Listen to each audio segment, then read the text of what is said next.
everybody, this is Glenda with Fralins and Friends Crafts Plus. And tonight I'm going to do something completely different than I've done for a while. Back in 2017, I made a video called Sounds of COPD, which is the condition that I have oxygen for. And it has received the most views per month since than any other video I've recorded.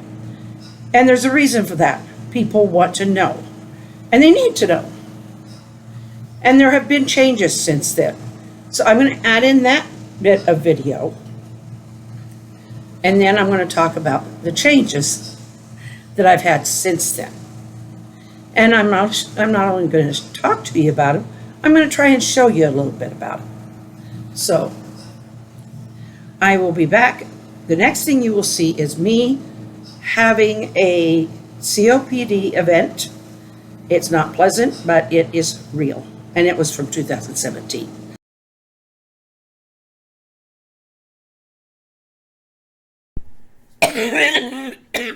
Sorry.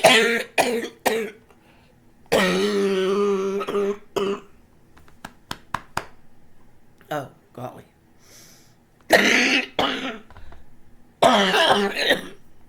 Sorry again.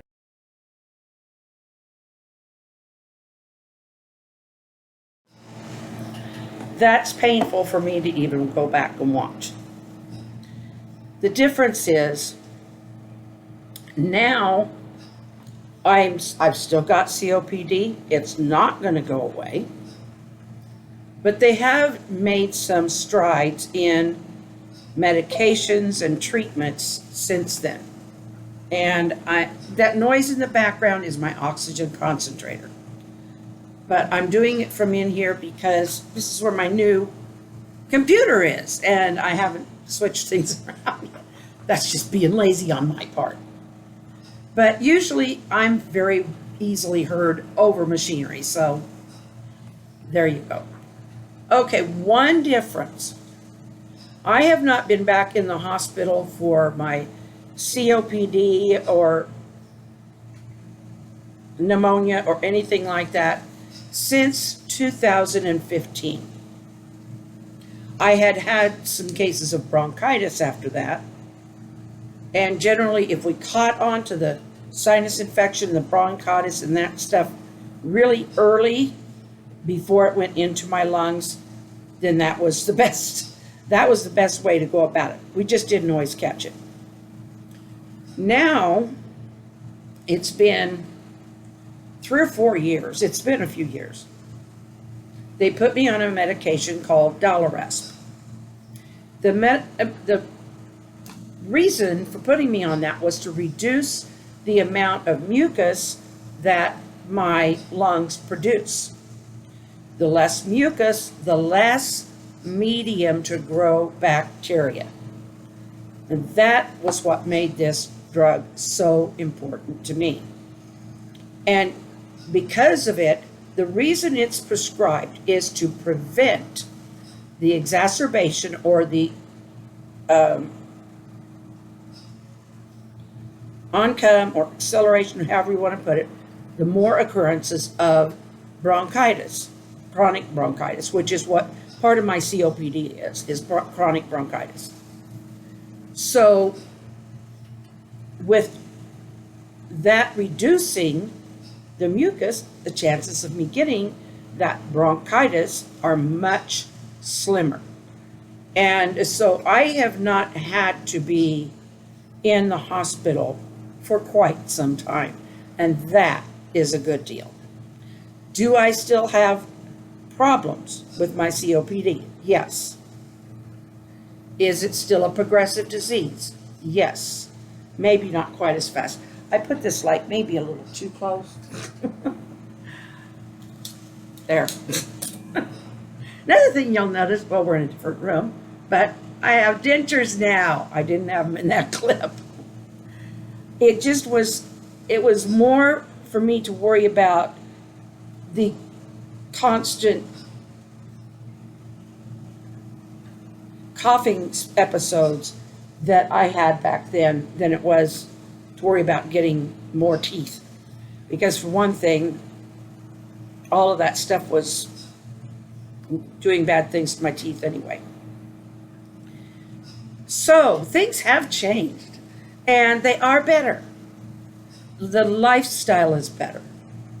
And hopefully my life expectancy is a little better. So I just want you to know that as much as you watch that old one, and it still could be very true for a lot of people, and I still have times when I go through the coughing fits, generally in the mornings. But most often, I don't get things nearly as pronounced as what you saw in that video from 2017. Now, there were many others after that, but I didn't title those. I didn't make them specifically about COPD or the sounds of COPD. So I hope you enjoy this update. Hopefully you can hear that I'm more clear when I'm speaking. I do get out of breath, don't get me wrong. If I walk from, 3 or 4 times across the length of the house, then I'm going to be very low on my oxygen concentration, and I'm going to be sitting there doing pursed lip breathing, which is in through your nose, out through your mouth through pursed lips. And sometimes I do that for a minute or two. I do have my own oximeter now, which is a thing that I put it on my finger, and it tells me just how much oxygen I've got in my blood. So better monitoring, better medication, happier me. And I enjoy having more time to spend on learning things like drawing and improving that, and crafts, and writing. I haven't put a new book out for a couple of years, but the ones I have put out have done well. They mostly have done really well with giveaways. But guys, I don't have them out in Audible. I know a lot of people prefer to go to Audible, but for those of you who do still like the print or like to be able to read it off of a reader, then by all means, it will not hurt my feelings, and it's down in the description. So I will see you again tomorrow. Hopefully we'll be back to doing something with that squirrel I drew yesterday. I'll be putting that one up at the end and as a link. So then you can go look at that. And would you tell me, please, should I do that as another plaque on a wall? Or should I just do a full squirrel? I could give it my face. Squirrely me. No, I won't do that. Love you all. Thank you for listening. I love you. And good night. Smile and wave.